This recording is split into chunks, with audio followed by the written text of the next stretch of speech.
Pardon the noise outside. It's peak construction hour and I don't feel like doing this video later because I'm in the mood to do a video right now. When the mood strikes me is when I have to do it, because later I'll just get too lazy. So you're going to hear the commotion you're going to hear.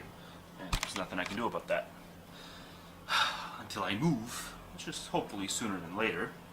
And when I do move, it's going to be a place where no construction anywhere within the vicinity. Because I'm so sick of this damn thing. Every day. Except on Sundays. Yesterday, I recorded a video that was an hour-long defense of Sam Harris on a particular topic. Well, a handful of topics toward the end of that video. And because it was such a lengthy video of me saying, "Yay Harris," to the prog talking heads on YouTube who say, "Nay Harris," I felt it was something of an overkill. So I want to make up for that by doing a response to the Vancouver event that he did with Peterson. It was back in June. That I only recently watched, and I kind of want to do a second watch. And seeing as how I'm doing a second watch, maybe it warrants a response as I'm watching it. Because I remember there was just things that my pedantic mind took issue with. The event wasn't horrible by any means, but they did sort of dress it up as if they're doing some sort of novel commentary, and that's not it. They're bringing decent commentary to a much wider audience, which is good to do, and which you don't have to do all that precisely, but I felt this was a little too imprecise on a few themes. So let's see if I can properly explain why. And we'll kick things off with Mr. Peterson, who's about to start. This is 7 minutes and 17 seconds into the event. And let's let him start. The first thing is, I think that partly what's driving you, if this is accurate, is that you want to ground a structure of ethics in something solid. And there's two things you want to avoid, two catastrophes, let's say. One is the catastrophe that you identified with religious fundamentalism, and the other is the catastrophe that's associated with moral relativism. Is that reasonable? Yeah, that's good. Okay, good.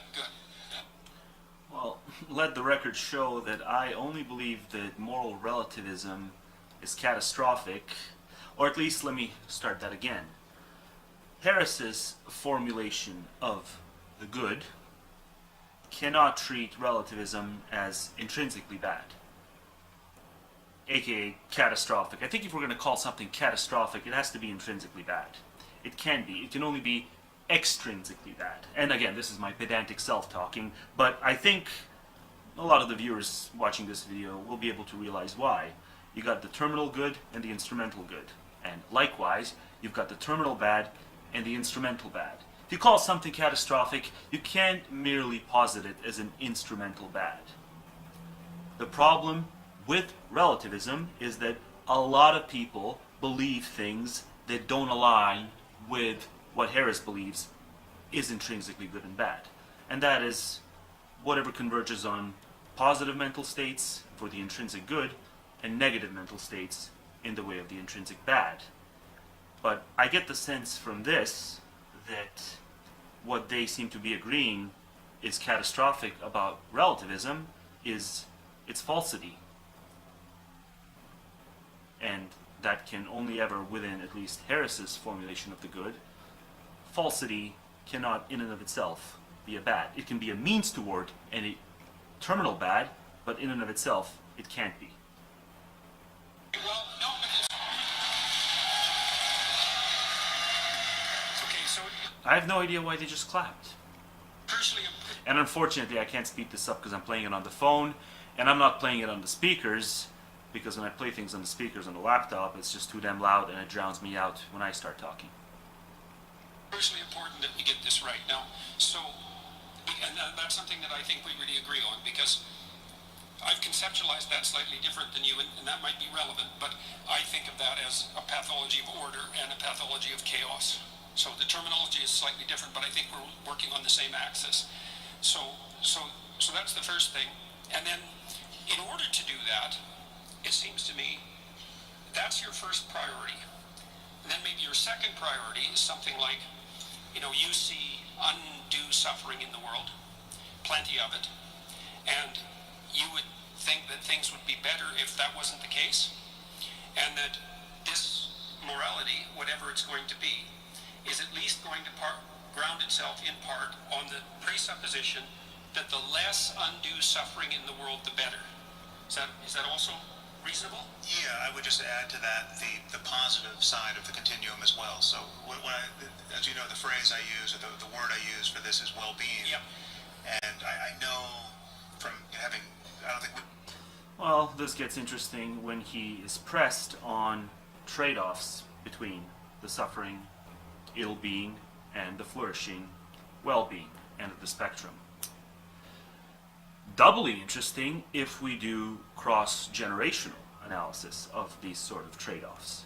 So I would posit the position that withholding peak positives from future generations, and I know it's arguable that peak positives can even exist for a non-presently existing creature, but let's just say that that is the case. It can exist. The potentiality of it can be an intrinsic good, even if it doesn't exist right now, just as the potentiality of the bad can be an intrinsic bad, even if that bad doesn't exist right now. So I would say that the worst things that the future will contain, which is a definite inevitability, the worst of the worst is so worthy of being prevented that it warrants withholding whatever ends up being the best of the best, in terms of however the harms and benefit spectrums end up distributed. And for much of that, not all of that, but much of that, it will be distributed based on pure luck and absence of luck. So I'll just let him continue. Spoke about this on my podcast, but from having seen you in other interviews, I think you think that phrase doesn't capture everything one could reasonably want, but I think it does. I mean, it's an elastic suitcase term for a reason, and it's actually, in reading your book, I realize there's a point of contact here because you might not be elastic enough if you only think it warrants concern if it interferes with positive and negative balance, as opposed to it being stretched out a bit further by non-hedonic based preferences, preferences in the way of dignity, preferences in the way of truth acquisition. Someone wants to be as averse to having false beliefs as humanly possible. That will not necessarily impact how their positive to negative balance ratio goes throughout the course of their life. So can that ever be its own intrinsic terminal variable in that all things considered final tally? I would be willing to argue that yes. So the criterion of the good is indeed pluralistic. Does Harris think it's pluralistic? I don't know. Maybe he'll reveal it, but from what I remember in this speech, I don't think they get into the nitty-gritty of that, pluralism versus monism in value theory. Use the word being, capital B being, with, as though it were imbued with significant gravitas, and so for me, and I agree with you, that's an appropriate use of being, and for me, well-being is simply just the positive side of being. You know, there's the negative side, the suffering we want to mitigate, but I think however good consciousness can be in this universe, that the well-being... And that right there sort of settles it. He's talking about consciousness, but things do not trickle into consciousness that have to do... let me put it this way. Intellectual virtues versus vices do not spill into that domain.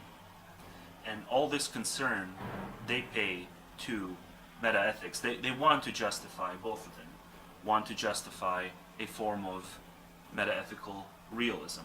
Now, there's many versions of metaethical realism, but I think they want to settle on a fairly robust one. And they think that matters. But if they both seem to have a more or less similar view, I think Harris more so than Jordan. If Harris wants to have that valence restricted formulation of a intrinsic good versus bad, there is no room for an intrinsic concern over truth versus falsity. Truth versus falsity is, at best, persuasion tool. But it can never be, I don't see how he leaves any room for it being a variable in the final tally of what is good and bad. It's only ever a tool. The truth of a belief is if it gets you. When you think about it being true, then maybe you can act in certain ways where if you had thought it wasn't, maybe not false, but if you had thought it had been constructed in some way, as metaethical skeptics, metaethical constructivists, and metaethical anti-realists tend to believe, the problem, according to his version of the good, can only ever be that sort of failure to act. Constructivism is not, I guess, according to him, motivationally inducive enough as realism might be. So that spills over to another debate about externalism versus internalism in ethics. If you truly believe that something is at stake that is mind independent, then somehow you'll be more motivated to bring about that particular version of the good. But I'd like to see some papers on that, because I'm an externalist. I don't believe that moral beliefs are inherently motivating, because I know that myself, back when I was a metaethical realist of a very robust variety, and I believed in a very thin line between doing harm and allowing harm. So I believed something of truth hinged on these things, and at the same time, I allowed myself to allow harm day in and day out by, for example, buying luxury goods instead of spending every last penny on something that can do far more for an individual who is very badly off at a minimal cost to myself. And then, oddly enough, what coincided with me no longer being nearly as confident in realism in metaethics, what coincided with that was actually me having a lot more uncertainty as to whether I can justify to myself purchasing luxury goods, and getting to movements like effective altruism, which, if motivational internalism coupled with truth having a motivational role in ethics, believing that it's actually true in an objective sense, right? If that were true, the opposite would have been the case in my personal experience.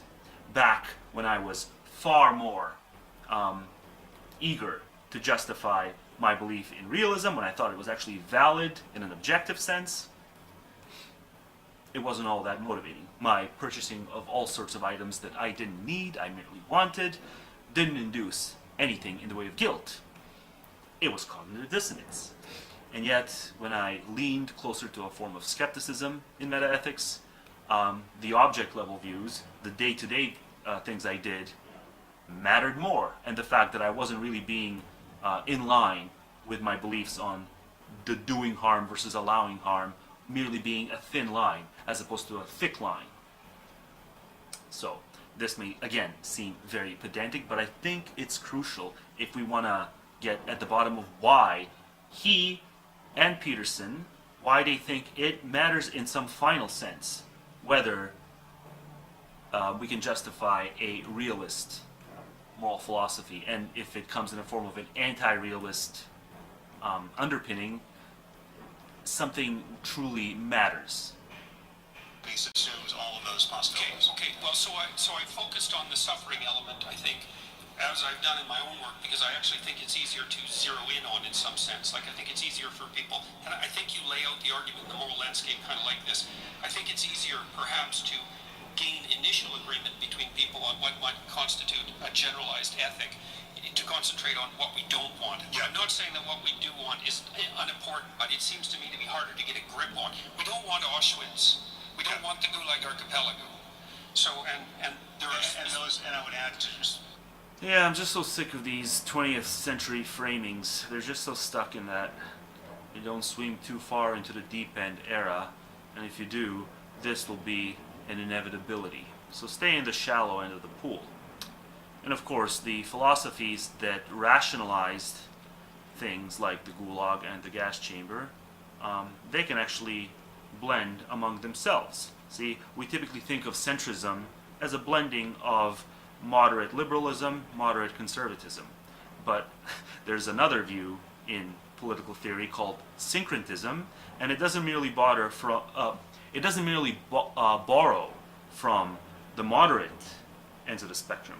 It actually bothers and synthesizes ideas from the far ends of the spectrum, which really puts a wrench in all this talk about how if you swim too far out, these really bad things will be an inevitability.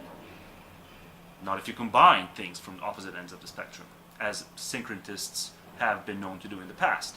But no one ever talks about syncretism, they just talk about centrism being the safe spot.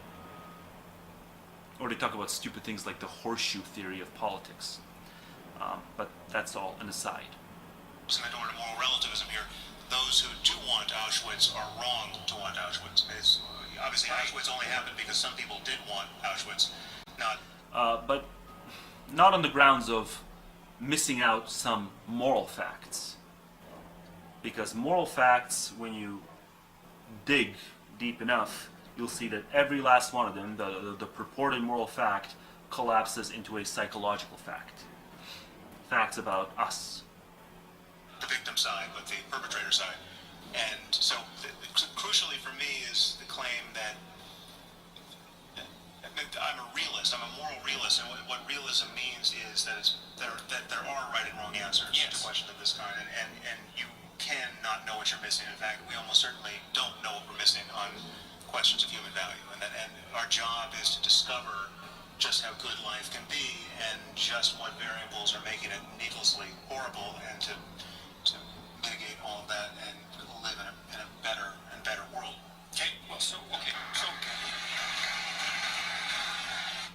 Well, I think the entry fee to any conversation necessitates some sort of right and wrong answers. Because if it weren't the case, then the person who is all too willing and all too eager to have the conversation wouldn't be motivated to have the conversation. If, for example, I'm going to take it back to truth versus falsity, because that itself, caring about something being true or false, is itself a value-laced, prescriptive call. So there's a certain type of metaethical anti-realist who would be eager to collapse even that, and who would say that me and an interlocutor, so let's say I'm the interlocutor who cares about my beliefs being true or false, valid or invalid, coherent or incoherent. I care deeply and I want it to be true, valid, and coherent. And I disvalue the opposite of that. But then my interlocutor does the opposite. My interlocutor wants the invalid, false, and incoherent view to be the view that he lands on. And he's going to argue that. Now, if you take anti-realism to its ultimate logical conclusion, me and my interlocutor in this hypothetical are standing on equal ground. I simply prefer certain things and the interlocutor simply prefers certain other things. So immediately you can't, in practice, apply anti-realist metaethics to dismiss object-level things, because then you shouldn't even be partaking in the conversation, because no conversation is ever possible. Logic itself is no longer normative. It can be jettisoned at your whim. Sort of reminds me of if I were to have a tennis match with someone and they wanted to have the match with me, we can both fully agree that the net's height is constructed. But then say that every time my opponent scored a point against me, it would be conveniently ignored and not mentioned and omitted that the net is indeed constructed and that its height does not correspond to any feature of the universe. But then anytime I score a point against my opponent, well, my opponent makes a big fuss out of the fact that this doesn't mean anything because the net's height is constructed, and if it had been an inch taller or an inch shorter, I wouldn't have scored that point. Sort of fair weather scorekeeping. That's what a lot of people do. They make such a big fuss out of the fact that usually when an ethical debate starts going in a direction that they don't like, then they'll make a big fuss out of the fact that robust realism seems to not be the view that can be justified. And so everything's a wash at the end. But only in those cases, only when you score a point against them. When they're scoring points against you, we can conveniently ignore the fact that the net's height does not correspond to any feature of reality. It's just something we made up. Sure it is. But don't pick and choose when it matters. If you're going to make a big fuss of it and say it matters, simply disengage in the match itself. Don't play. Don't have conversations. So that's how I would phrase this. But that's not how they're phrasing it. They're trying to have it. They're trying to have their cake and eat it too. The truth matters in an ultimate sense. The truth of a certain realist type of metaethics matters non-instrumentally. Even though the only things that matter non-instrumentally and terminally are things that impact consciousness in the form of positive and negative valence. The more positive the valence, the more it is inherently good, and the more negative, the more inherently bad it is. You can't have it. The moment you land with that form of axiology, truth value of a given belief goes right out the window. Okay, so that's a lot of points of agreement. So I also believe that there is a catastrophe of arbitrary moral injunction, and that there's a catastrophe of moral relativism, and that it's arbitrary in one sense, in the sense that it is mind dependent. But it's not arbitrary if it is conducive to certain psychological facts about what kind of creatures we are. So there's a twofold analysis of the word arbitrary that I could go on and on about, but I don't want to make this too long. To be dealt with, and that there are genuine differences between the proper way of behaving morally and the improper way of behaving morally. And I think that they are grounded in human universals, even though there's a wide amount of variation. So that's a lot of points of agreement, right? So we know that there's two things we want to avoid, conceptually speaking, which is the moral relativism and this kind of moral absolutism that's grounded in an arbitrary. So again, the avoidance of relativism is a contingent avoidance. If he and Harris found themselves living in a world where everyone's moral outlook is identical to the sort of moral outlook they clamor for, more or less they might have some disagreements on a few object level issues, but if they found themselves living in such a world, what would be the problem? Everyone would act in the ways they want people to act, and the fact that it's relative would not induce any sort of conflict because there would be no room for disagreement to begin with. So it's only contingent. The catastrophe of the relativism is just that we find ourselves in a world where people have profoundly different, unidentical moral outlooks. And so they're going to care about profoundly different things, and it's going to be very hard to do trade-offs, even in the micro. And then forget about the macro. That's just going to be nearly as impossible as any other political gridlock is making it seem impossible. Statement of facts that you identify with religious fundamentalism. I would identify that with fundamentalism more generally, not with religious fundamentalism per se, because I see it also happening in secular states, let's say, like Nazi Germany or so it doesn't seem to be religious fundamentalism per se that's crucial. Well, how many decades has it been since we've seen wide-scale secular fundamentalism in an irreligious state? Oh, it's been quite a number of decades. Things that led to severe harms, not like bureaucracies that got way too bureaucratic, but I'm talking something in the way of cleansing or barbarism or stuff like that.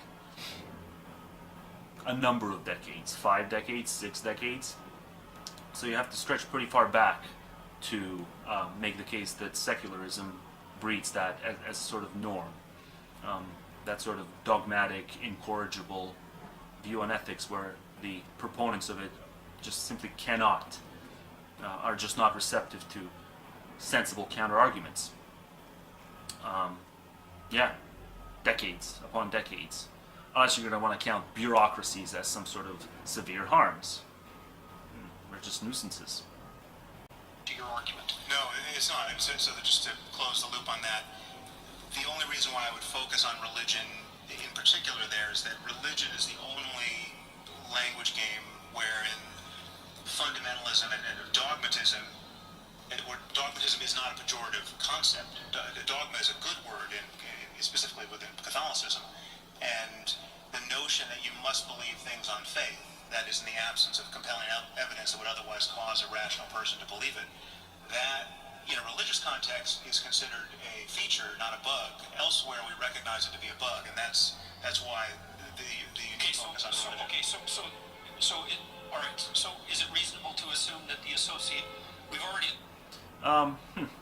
Not if you're a foundationalist epistemically who just sort of accepts these properly basic beliefs that, you know, it can't be justified by appeal to any other reason or pre-belief, that you're just going to have to start from there. And that is a quasi-dogmatic thing because we're simply left without any alternative options. Not to equate that with the Catholicism he's talking about, very profoundly different things, but you can see how there's a starting point for everything. And yeah. established, at least in principle, that there's an association between the totalitarian regimes, let's say, And dogmatism. Yeah. and the dogmatism that characterizes religious belief. Yeah. What do you think, although at least in principle, the secularist totalitarian states and the religious fundamentalist totalitarian states do differ in one important regard, which is that the religious types ground their axioms in God and the secular totalitarian types don't. And so there's got to be something. Yeah, I don't think morality plays a role in the latter. I think it's simply the pursuit of power. I mean, they have in international relations, they have a term for it. It's called realism. It's that nations pursue their own self-interest. It's somewhat different than the totalitarianism Peterson is talking about here, but it does play into it. Now, I also believe that there is no direct line between moral and political philosophy. I do think that it's sensible to have certain intermediary philosophies between those two things in the way of social philosophy, legal philosophy / jurisprudence, and that's going to blur the line. There's many things that I would, on the face of it, say should be unethical, but within the context of a policy become prescriptive in their own right. Things in the form of desert, meritocracy. Ultimately, all meritocratic worthiness is worthiness that was arrived at through brute luck, serendipity, and that is arbitrary, but this is where those weird psychological facts about the kind of creatures we are do creep in and actually contradict certain other ethical things that I would drown my theory in. So even I can believe that if I were to do something and pick up the slack for a bunch of teammates, for example, at work, a bunch of colleagues who do nothing but slack, and I'm the one picking it up, and I can sort of give myself a pep talk about how they're the way they are simply because of these antecedent factors, and they weren't the architects of their own brain, and blah blah blah. But then if there is a reward being given out, bonuses for that given day, I'll still feel entitled to the biggest bonus because I did most of the work, and I will feel cheated if there's a sort of even split among all of us if I had done the lion's share of the work. And this, just on the face of it, contradicts the sort of evenness that one might think my view of causal determinism would lead me to think that everyone was entitled to. Even slice of the pie. Because I'm every bit as responsible I'm every bit as non-responsible for the fact that I did more than them as they are for the fact that they did less than me. It's all antecedent factors that led to it, which I had no ultimate hand in. So there's that recognition in the abstract, but then there's also the necessity to cater to the psychological reality. And the catering should be more in the form of political policies whereas the moral prescriptions are their own deal, and they can't always blend in with the political.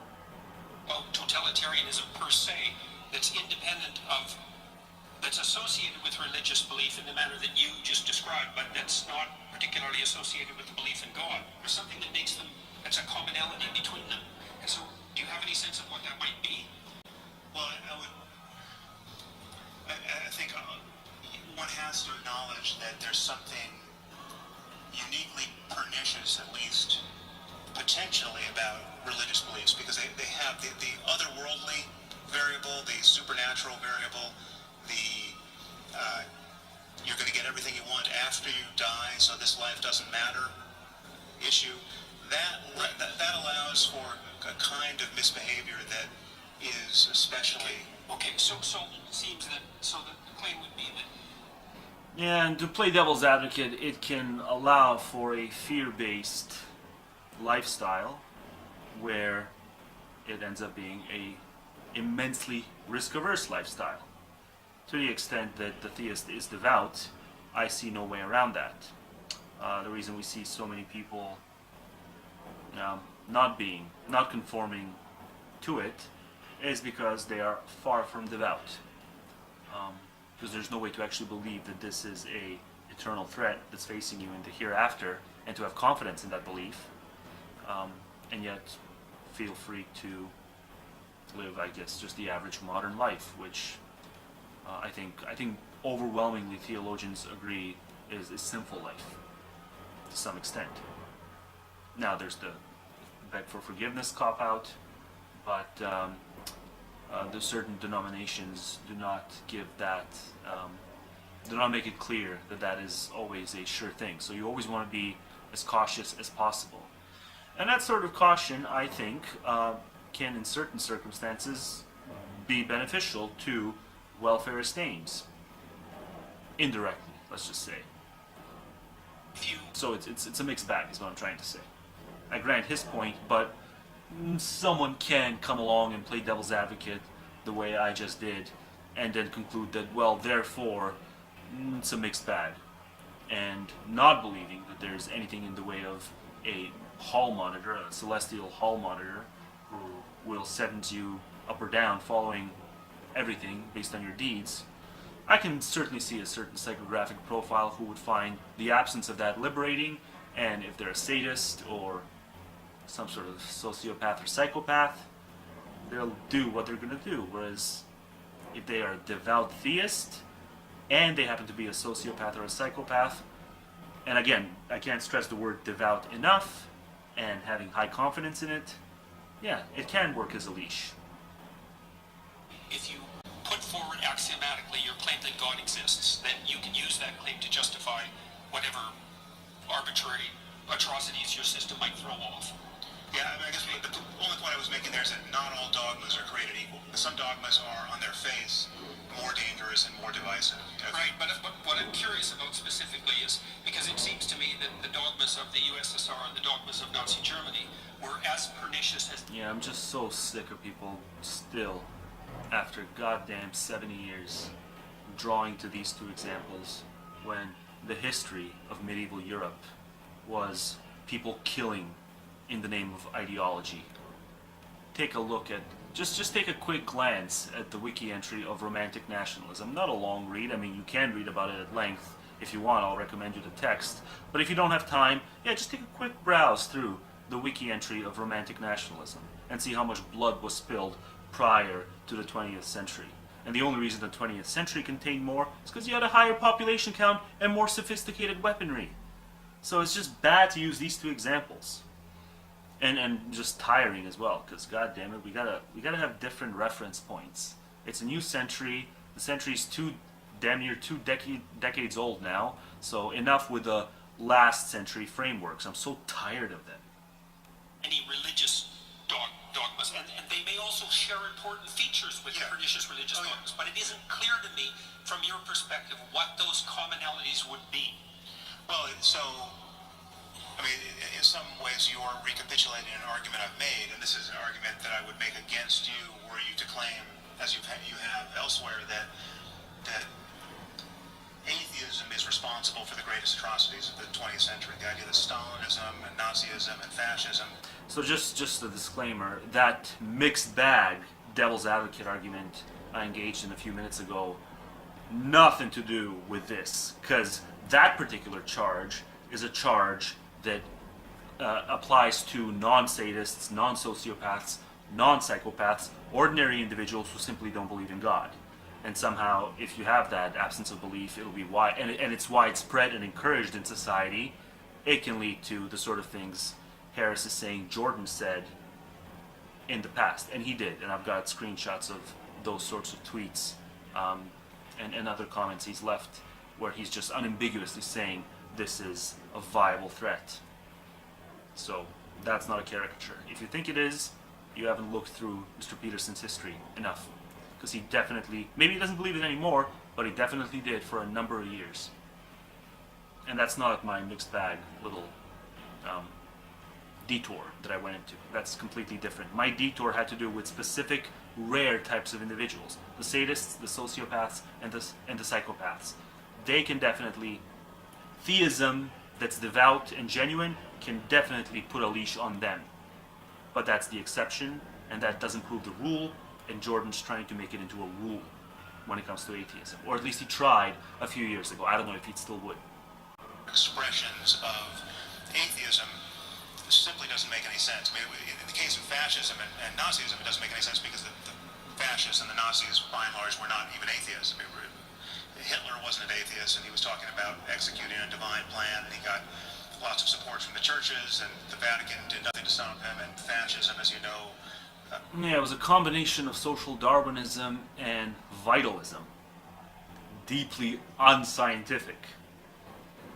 Now, no one will actually come out and say that, but Nietzsche believed in vitalism. You can infer from many of his texts.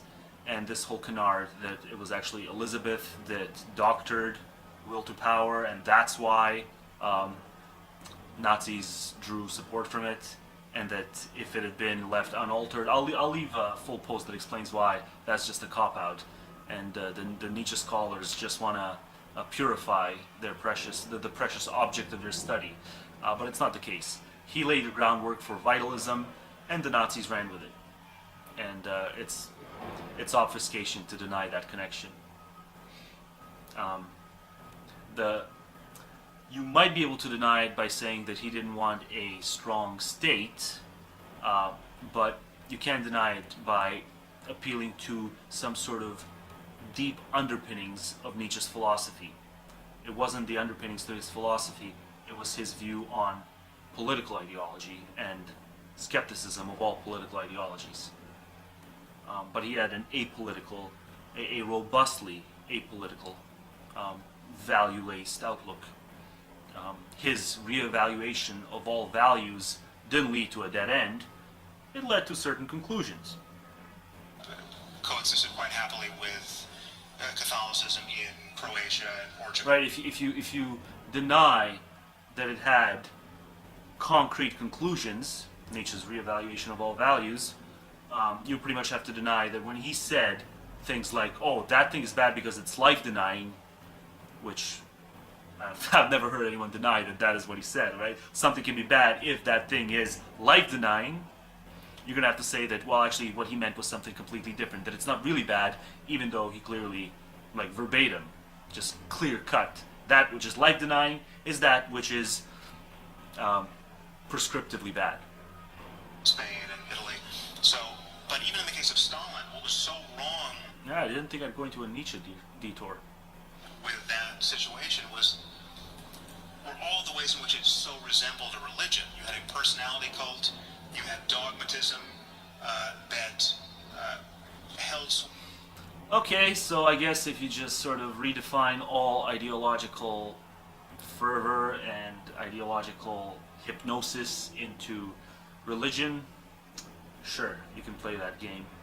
...to a point where apostasy and blasphemy were killing offenses. You know, the people who didn't toe the line were eradicated.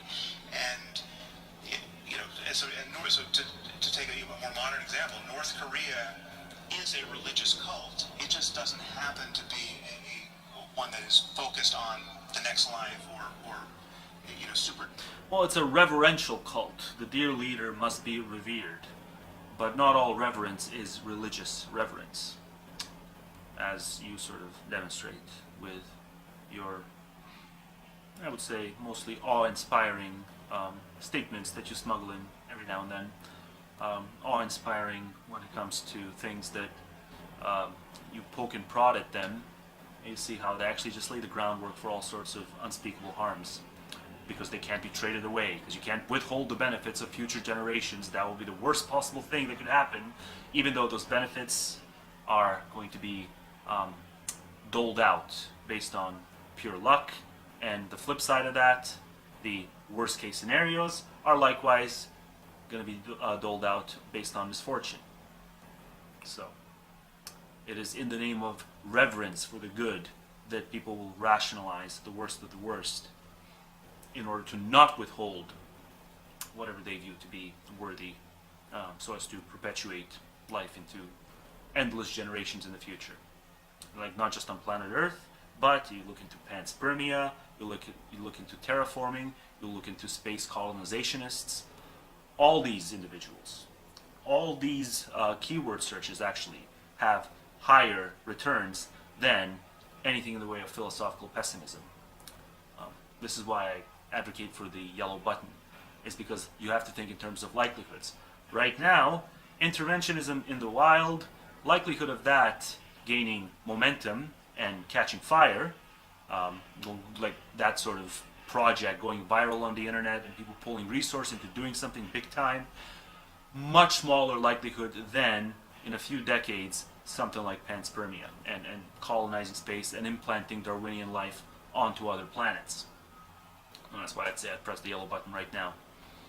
And I guess I'll link to my post on the yellow button from a few months ago if you're not familiar with what I mean by that. I'm already detouring enough, so I'm not going to get into what it is now. Natural claims. So what would be the defining characteristics of a religious totalitarian movement that would make it different from a non-religious totalitarian movement? Well, because there's aspects that are similar. They're very similar. The problem is dogmatism. The overarching problem is believing things strongly on bad evidence. And the reason why dogmatism is so... Yeah, we believe in our properly basic beliefs based on insufficient evidence because there's nowhere else to appeal to. So all epistemic justification bottoms out at a certain point. On the surface, again, that seems like a nitpick, but it is a mindfuck when you realize that the house of cards doesn't have bulletproof grounding. Dangerous is that it doesn't allow us to revise our bad ideas in real time through conversation. Dogmas have to be enforced by force or the threat of force, because the moment someone has a better idea, you have to shut it down in order to preserve your dogma. Okay. So the commonality seems to be something like claims of absolute truth at some level that you're no longer allowed to discuss. Yeah. Okay, so that's another point of agreement then, I would say, because part of the reason that I've been, let's say, a free speech advocate, although I don't think that's the right way of thinking about it, is because I think of free discourse, like the discourse that we're engaged in, as the mechanism that corrects totalitarian excess or dogmatic excess. And so I also think that that's only as good as the population at large is versed in critical thinking, versed in spotting sophists and other types of cognitive charlatans, let's call them, rhetoricians, spinmeisters, people that you're sort of chummy with on half your days. So I don't think the current population at large is very well versed in spotting that sort of stuff, which is not a claim on restricting people's ability to propagandize. They can propagandize all they want. I'm just saying it's not a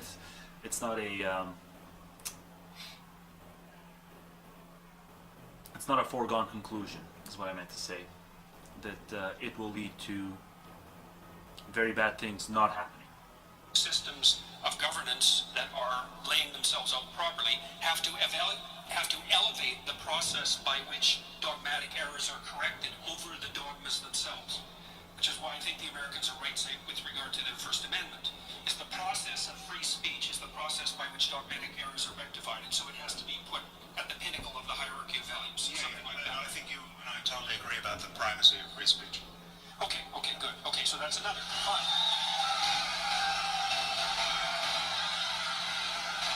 Yeah, but what the elephant in the room is there, they're going to put it on the top of the instrumental pile, not the intrinsic good pile. And I just think it sucks that they can't spell that out in great detail. Okay, so then I think there's one point that we should just lock in our gains here. It sounds like what you're saying is that the reason to fear religious dogma is really on the dogma side and not the religion side, which at least leaves open the possibility that something could exist over on the religion side that doesn't have that characteristic. Ah, yes, my mixed bag argument. Now, Brett used the word fear, and he is right there. But what I didn't point out before when I talked about the mixed bag is that I still personally would find non-dogmatic religion annoying, personally, because I happen to find absolutely nothing in there that's motivating, and it just sucks that my psychological profile is so underrepresented, that so many other people do find it, they find something in it. So I'd like to see my psychological profile more represented in the culture at large. So again, fear is the wrong. So again, one has no reason to fear non-dogmatic religion, but one has, if one has a certain type of psychographic profile, definitely a reason to be annoyed by it, because it masks a certain subset of the population and maybe isolates them intellectually or ethically. That often they travel in tandem, but that the thing to fear is not the religious belief, it is the dogmatic nature of the way it is conveyed. Oh yeah, well, Is that fair? the other way to say that is the only thing that's wrong. And also, there's plenty of indoctrination that takes place by theists when it comes to the household and the family, within the family, by theists who are far from devout, and yet they still put many ideas into their children's heads, not through fear tactics, but just through conventional exposure. And when you get them when they're that young, you don't even need fear tactics a lot of the time, and it'll just get stuck in their heads, and you'll spin it into their heads that this is some part of their core identity. So it doesn't take a fanatic, a religious fanatic, to, I would say, confuse a child that way. And that is not something to fear, nor is it something as trivial as the annoyance I spoke about a second ago. It's some sort of middle synthesis between the fear and the annoyance. Insofar as you do actually think the child is being robbed of a otherwise intellectually more virtuous life they could have lived had they not been exposed to those pointless ideas. With religion is the dogmatism. If you get rid of the I've got no problem with the buildings and the music and the paintings and. Wait a minute. That's not a trivial point, and it's not just a joke, because the buildings and the music are very important parts of the religious process. And so I know there's a humorous element to that, but it's not like Sam is throwing out the baby with the bathwater there. And to go further than that, I've got no problem. In fact, I'm deeply interested in the phenomenology of spiritual experience. So whatever experience someone like Jesus had, whoever he was historically. If spirituality does not alter belief, does not induce reverential, this is the sort of thing I spoke about a few minutes ago when I talked about how reverence often justifies the unwillingness to withhold future benefits in the name of preventing the worst case scenarios that are also going to be unavoidable in the future for a certain number of individuals. I don't see how reverence, often spiritually induced reverence, for most people doesn't steer them toward that unwillingness to withhold the benefits. So it's very rare where someone has these profoundly spiritual experiences, and it doesn't alter anything in the way of their cognitive beliefs. I don't think I can cite a single example. I know that's what his 2014 book, Waking Up, aspired to do, at least when it comes to metaphysical, all these dubious metaphysical views that often are the baggage of spiritual experience for many people. So he's very wary about that, unjustifiable metaphysical claims resulting from that, but he doesn't seem to be all too concerned with what I take to be indecent ethical views, willing to make all sorts of insidious trade-offs in the name of reverence and what we can achieve in the future by colonizing space and spreading Darwinian life and predation, starvation, all these other things that we can't even solve on planet and aren't even talking about solving it, but now we want to spread it to other planets that we think may be somewhat habitable. You're just spreading the disease in the name of reverence. So it may seem disconnected from what they're talking about, but if you hit me up in the comments, I will go at length more as to why it actually is connected.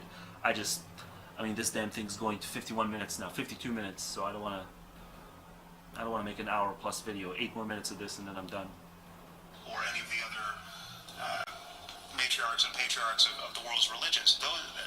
That phenomenology is subjectively real. I mean, it's diverse. I'm not saying everyone's had the same experience, but there are changes in consciousness that explain both how religions have gotten founded by their founders and the experiences people have had in the presence of those people or by following their methodologies that seem to be confirming of the dogmas that grew up around those traditions. And my issue is that whatever is true about us spiritually, whatever opportunity being born to this universe actually presents as a matter of consciousness spiritually, that truth has to be deeper than accidents of culture and just mere historical contingencies. The fact that somebody was born in Mesopotamia and not in China and got a different language game.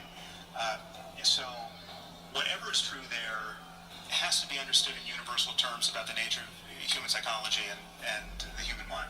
Okay, so another thing that I have absolutely nothing to add there. I fully agree. Wish I could pick some bone with it, but can't. I wanted to just point out obliquely, and then I want to return to outlining maybe where we agree, is that one of the things that was really shocking to me, I would say, was my reading of what was originally Jane Goodall's discovery about chimp behavior. Because there was this idea that was really rooted in Rousseauian thinking that the reason that people committed atrocities in the service of their group identity, let's say their tribal identity, was because culture had corrupted us. So it was this uniquely human thing. But then, of course, Goodall showed in the 1970s that the chimps at Gombe, I think I'm pronouncing that correctly, would go on raiding parties, right? And so there'd be like 4 or 5 adolescent chimps, usually males, sometimes with a female in there. They would patrol the borders of their territory. If they found an interloper on the border, near the border, from another troop, even if it was a member of their troop that had emigrated, so to speak, and that they had some history with, they would tear them to pieces. And of course that was shocking to Goodall, but my understanding is... I don't think these discoveries were made this late. Tribal warfare in non-human species is observable. We had some trepidations about publishing it, although she did, but then that's been noted repeatedly in other forms of chimp behavior. So, see, I've been really interested in the commission of atrocity in the service of belief. And it's tempting to pin that, say, on dogma and then to associate that with religious dogma. I think that's all tempting. But the fact that chimps do it shows that it can't be a consequence of something like religious belief unless you're willing to say that the reason that chimps commit atrocity in the service of their troop and their... Well, they commit atrocity because it's all instinct and they have no ability to engage in moral reasoning, not on any sophisticated level or anything that comes close to a sophisticated level. They have intra-species, bare-knuckle levels of moral behavior, but the moment you venture out, then it's game over. I don't see how that poses a problem for any of the points Harris made, though. So let's see what he says. Let's see how he connects all this. Territory is because chimps are religious. And so they're not religious and they don't really hold a secular totalitarian viewpoint, but they still act out the atrocity element that's characteristic of human behavior. And so to me that makes the problem deeper than one of mere, let's say, surface statements about metaphysics. Yeah, you don't need to engage in awful behavior in the name of ideology or any other form of simplistic belief. It can be done purely out of instinct. Such is the vicious nature of life. I don't get why this detour. Obviously. Whoops. Ugh, I just pressed the wrong button. And now I have an ad. You're in a sex mode? No sex. I'm gonna kill a call. What? Why? Oh, he doesn't want to play. Well, you know what? I gave him a good 15 minutes, and this is running on an hour almost, so I think I'll end it here, and maybe I'll play another bit sometime later, if I'm up to it. So, I just looked over what I recorded, and it struck me that I didn't make the most obvious point. I did sort of touch on the most obvious point, but I didn't spell it out in plain terms, so just as a summary of this whole video, I suppose what I can point out is that Jordan's worry that the secular fundamentalism and that the religious fundamentalism are not distinguished by religiosity per se, and that there's some other variable to it. The assumption he's making is that the secular fundamentalists, or the totalitarians, as he keeps referring to them, because they are in many cases, but the difference is that he thinks that they've actually sat down, read a bunch of moral philosophy, and decided to act on that, as if they believe they're advancing some impersonal good. That's not what it's about. It's about the pursuit of power, and I did say the pursuit of power, but I didn't really hang on that point nearly as much as I should have. It's about a blind, relentless pursuit of personal power in a lot of the 20th century examples that he's hung up on. You had megalomaniacs. It's what you had. And they said, oh look, here's an opening. This society is becoming destable. Let's capitalize on that opening and do our megalomaniacal thing. Because that's what we do. We're megalomaniacs. It's not about advancing some impersonal good. It's not about trying to put some really complex moral philosophy into practice, which can be done even if someone tried to do it. But in this case, they didn't even try to do it. It was megalomania 101 in many of the cases that he's willing to equate with religious fundamentalism. In the religious case, it's very hard to make that, to say that it's about some narrow interest. The religious fundie truly does act in what the religious fundie believes is an all things considered approach to the good.